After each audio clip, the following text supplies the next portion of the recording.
Here discuss. Yes. we go, chat. Here we go, chat. How are you? Calma, Here calma. we go, chat. No, karma, no It's karma, not that no big. karma, no karma. It's not that big. Fabrizio, no, come on. Nice to meet you. Fabrizio, you've given us so much joy. No karma, Thank no you. Nice tranquilo. to meet you. Oh man, how are you? No. You good? Please, take a seat. Can I borrow your phone for like an hour? Just 1 hour. Please, Fabrizio, please. No chance. Please, Fabrizio. No one ever did that. Okay, let Not me- even my father. Let's rather do this, Joe. What's your cell phone plan? Because you must have the most amazing internet Wi-Fi package. I'm always where the Wi-Fi or internet is working. Otherwise, it's unlimited, of course, but I'm always where phone works. When phone is not working, for me, it's a drama. It's impossible. Like you'd rather your heart dies before your phone dies. No, of course. For me, it's always the priority. If phone is not working, I can't come anywhere. Okay, as a Barcelona fan, can you give me some good news? Today, I am to Barcelona. Here we go. Yes. Medical on Wednesday, 22 million euros, 7 add-ons, 5-year contract, new winger. Not Wait, so Karim, that's confirmed, Karim, confirmed. Yes. Done. Karim. Confirmed. Wednesday he arrives for medical, and then on Thursday he signs the contract. Good we signing. we need a player like that. Great signing. Where's he Has gonna pace. play? He can come off the bench. But wait, what position? He can, What's he gonna play for you? remember, On the right? He can play on the right, he can play on the left, he can play through the mid as well. True. He has pace. For me, the thing I've liked about these signings, Anthony Gordon and Karim Adeyemi, they are classic hands-free signings. 1v1. Yeah. Yeah. Great on 1v1, great in transition, True. incredible in transition, Yeah, because yeah. we're going to be doing a lot of that. Wow, and he wanted only Barcelona, right? Only Barcelona. It was Only his dream. Barcelona, yes. It was his dream. That's a big one, man. It's That's a going good to be one. huge. No, I think he's 24, still very young. Very young, A lot yes. of potential. He looks like older because he's been in the news for a long time. Yeah. I need to understand this. Like, a lot of people in the chat are like, "Who's Fabrizio Romano?" I think no, but because we have a lot of fans who don't watch. If you don't know Fabrizio Romano, course. it's more an indictment on you. No, but My to be friend, fair, I know kids. but Joe, Trevor, I but know Joe. kids in remote African villages. In who know Africa? Fabrizio. but Yes. those- In Africa, it's full of my friends. I love them. I'm telling Yeah, you, yeah, in they are. remote, I know. the remotest African villages, this man brings joy or breaks your heart. Yes, but what I'm saying is, what makes Fabrizio Romano, like the name, so impressive to me is a few things. One, it's not just the fact that you've become the go-to source for all like football transfer-related news and what's happening behind the scenes, but it's the fact that it's you. Like we used to like. If you were looking for football news, it was Sky Sports was the source. It was BBC Sports. It was like, maybe like a few others out there, Athletic or one of those. Yes. One man. One man, yes. One man came One in. account, yes. You follow it yourself. Yeah, but you came in and you created like a chokehold in the industry that people still don't understand. I want to know how it began. Like where did you? It began with a traditional background because I started my career on Sky, so on Italian TV, basically. Yeah. That's how I started, but in a different way than people imagine. Sometimes when you think you start your career in journalism, like in Sky, you think about going to the headquarters and staying 8 hours there and try to learn. Okay, I did that part, but then immediately after 2-3 months, I said, let me stay in the streets. I want to stay around the city in Milano. I don't want to be in the headquarters because I'm not going to learn anything. Okay, maybe I can learn how to talk properly in TV and this sort of stuff. But then if I want to get in touch with people, if I want to build my own network, and the transfer market was my obsession because I love that. It's the adrenaline, the news, the information. You need to get in touch with people. And to get in touch with people, you need to be in the streets. So I was spending my whole days during the transfer window, but really every single day, not like Monday, Friday. Every day, every hour, around the streets, so out of restaurants, out of hotels, because in Milano, first of all, it's a big city, but the center is small. It's not like New York or London. You can go around the center in 20, 30 minutes, you can go everywhere. And so out of the restaurants, out of the hotels, you had the chance to meet with agents, directors, sometimes players themselves. It's a big, small city with a small city center. And so that helped to, build my network, get in touch with people, but it's been 6 or 7 years.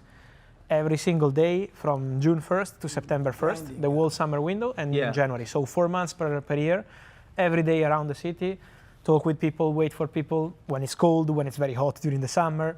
Don't care, just get in touch with people, build your network.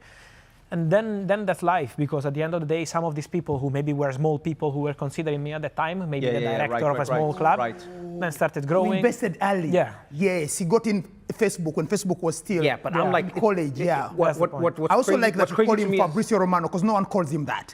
He has become like Madonna. Everyone just goes Fabrizio. Fabrizio. Everyone. No one cares about his second name. I'm lucky to have- Fabrizio. Everyone just goes. I'm lucky he's like to a have Brazilian. a different name. Yeah, I'll ask you this. I'll ask yeah. you this, and this is the thing that stuns me. So you worked at Sky Italia. Yep.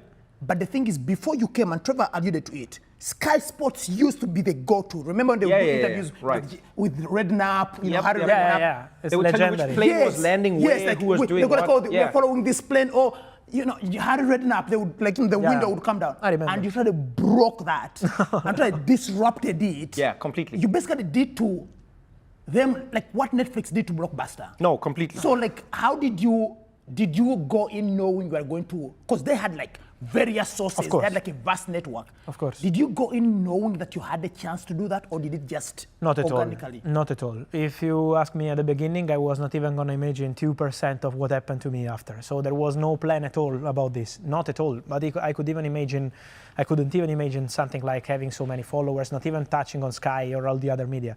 I was never going to imagine that. It's just that I think there was a problem that many times they were expecting transfer journalism to finish around like a normal job. Oh, like, yeah, so it was a 9 to 5. Yeah, You've 9 taken to it the 5, next and level. then you're done. Next day we see what happens. Like, where does the story even begin for you? Like, who's calling you? Why are they calling you? Why do people even want to give you the information? What's your magic trick? I mean, what you were saying before about Sky, now it's also about me, but not just me. It's not just about journalists. So you need journalists to be part of the industry, because sometimes the information has to get out earlier, sometimes later. It's part of the industry. Then why? I think just because now they know that every single day I'm in touch with everyone, like clubs, agents. So you always make a check, you always try to understand what's happening. It's just like a daily check of what's going on for me and for them. So it's changed. But are there ever players or teams who try and use you to put out information that's not real to get their value to go up? No, but that's always happening. But that's on you as a journalist to try and understand who is trying to fool you, and someone who is still trying is still in the industry. Okay. Now, to be honest, in the last 3-4 years, for me, it's been way easier because they are, I think, quite scared of what I can do. If you give me fake information, I have so many followers, so I can kill you and say, this guy is lying, this club is lying, this player is not behaving well. Damn. So they are not lying. But at the beginning, they were lying a lot to me. Okay, here's what I struggle with when it comes to your job. Because I'm not even on social media, so my phone is not that active. Yeah. But sometimes I receive so many WhatsApp messages, I'm like, I don't even know. How do you... Because you have to sort through how do you keep everything. up with all Yes, you're like a clearinghouse of information. My secret is don't think about it. If you start thinking how many things you do during the day, it's the end. So just do it. That's brilliant. I like that. That's the point. Because, for example, one of my obsessions in the night before going to sleep is to check my WhatsApp. And I have to check as many chats as possible to make sure in the morning I don't have things to do that I didn't do the night before. So I try to answer all the people before I go to sleep. But then once you answer, then they answer back. Zoe, do you want to... In the morning you wake up and it's 85 or 90 chats open. Oh my God. Yeah, I go to sleep. Fabrizio, can I get you anything to drink? I'm Some okay, water, I'm okay, thank you. Nothing? I'm okay, thank Fabrizio is drunk on transfer news. What are you talking about? Fabrizio, I'll tell you Joe, why. do you want anything to drink? No, I'm good for now. I'm drunk on Fabrizio. I'll tell you why, as an African, why I think you're where are big, you from? Huge. I'm from Uganda. Okay. We are obsessed with European football. Yeah, of course, I know. But I'll tell you why I think you became such like a gold standard in Africa. It's because, one, you're very reliable. Like you don't get anything wrong. One. Thank you. But also, it was the catchphrase. Here we go. Yeah. How did you come up with that? It's such an iconic phrase, like all around the world now. But among you know, football fans. many people think that maybe I had a plan for that. Like, okay, let's find the catchphrase to make sure people remember my news. But that was not the case. I was just tweeting on the same story, but I don't even remember the story. It was like 8-9 years ago. I was tweeting about Man United.